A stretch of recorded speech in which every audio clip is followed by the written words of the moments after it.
नमस्कार, परभणी न्यूजमध्ये आपलं स्वागत करतो। मी दिलीप बनकर। पाहूया आजच्या ठळक घडामोडी। नमस्कार, परभणी न्यूजमध्ये आज आपलं स्वागत करतो।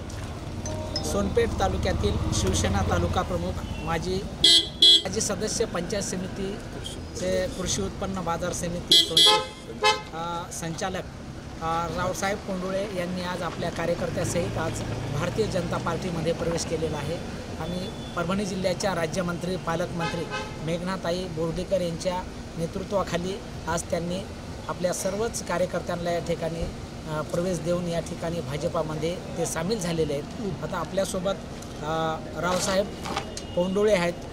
पांडुळे काय सांगतात माध्यमाशी आपण त्यांच्याशी जाणून घेऊ। माननीय नामदार मेघनादिदी साकोरे बोर्डीकर तसेच जिल्ह्याचे नेते रामप्रसादजी बोर्डीकर यांच्या नेतृत्वाखाली शिवसेनेतून भाजपमध्ये प्रवेश केला। सर्व जिल्हा परिषद सर्कल प्रमुख असतील, पंचायत समिती माजी सदस्य असतील, सरपंच असतील, तालुक्यातील बहुसंख्य 100 ते 200 कार्यकर्त्यासहित आज प्रवेश केलेला आहे। आपण याआधी शिवसेनेमध्ये फार मोठ्या प्रमाणात धडाडीनं काम केले आणि त्या कामाचा आपण जो लेखाजोखा ठेवलेला आहे, परंतु आजही आपण पंतप्रधान नरेंद्र मोदी यांच्या नेतृत्वावर विश्वास ठेवून आज आपण भाजपामध्ये आलात। काय वाटते आपल्याला? मी लहानपणापासून शिवसेनेत काम करीत आलो।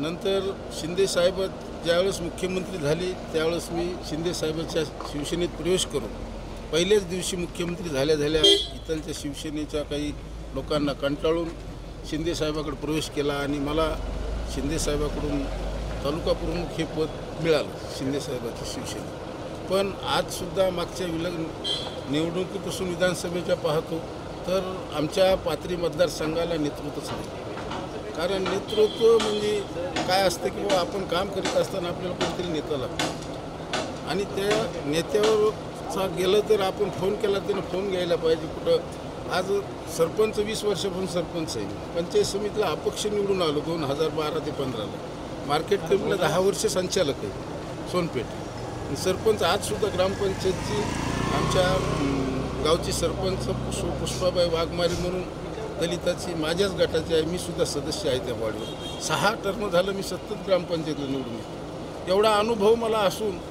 आणि काम करण्याची जी आपल्याला अनुभव एवढा की तालुक्यात कुठल्याही ऑफिसला जाऊ द्या, कुठल्या अधिकाऱ्याकडे जाऊ द्या, आपण सहनशीलतेनं काम करून घेऊ। पण कुठंतरी आपल्याला जिल्ह्याला नेता पाहिजे आणि जिल्ह्याच्या नेत्याचं जर आपल्याला पाठबळ असेल तर तालुक्यात असतील, गावात असतील, कामं होतील। गावाचा विकास करायचा म्हणलं तर माझं गाव आज जिल्हा परिषद सर्कलचं गट आहे नरवडी हा एवढं मोठं गाव आहे, 2,500 ते 3,000 मतदान आहे आणि आमच्या गावात विकास जर म्हणलं तर 20 वर्ष असूनसुद्धा कुठलाही फंड नाही, खासदार फंड नाही, आमदार फंड नाही।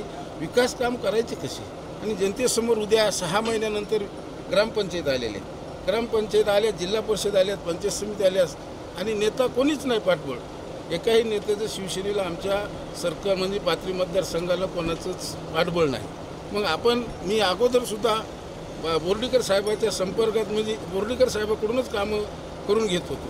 कुठलंही काम असेल तर साहेबाकडे येऊन फोन करून कुठलं असेल तर काम करा। मग आपण पक्षातच गेलेलं कोणतं वाईट आहे? आज इथं आपलं नेतृत्वच नाही तर आपण आपल्या दिदी मेघना दिदी पालकमंत्री देवगावगण आपल्या जिल्ह्याला पालकमंत्री मिळाल्या, राज्यमंत्री पद मिळालं आणि हे एवढ्या पद असून आपण आपल्या गावचा विकास, तालुक्याचा विकास, सर्कलचा विकास झाला पाहिजे हे माझं ध्येय। त्यामुळं मी आज बोर्डीकर साहेबाच्या आणि मेघना दिदीच्या नेतृत्वाखाली भाजपमध्ये प्रवेश केला। सोनपेठ तालुक्यातील पाथरीमधील जे सक्रिय ग्रामपंचायत, कृषी उत्पन्न बाजार समिती असे संचालक असलेले रावसाहेब पांडुळे होते आणि त्यांनी माध्यमाशी बोलताना जे खंत व्यक्त केलेली आहे की आपल्याला कोणीतरी खंबीर नेतृत्व पाहिजे आणि ते नेतृत्व जिल्ह्याच्या ठिकाणाहून पाहिजे असंही त्यांनी माध्यमाशी बोलताना सांगितलेलं आहे। जर नेतृत्व असेल तर आपण ग्रामीण भागाचा विकास करू शकतो अशीही खंत त्यांनी माध्यमाशी बोलून दाखवली।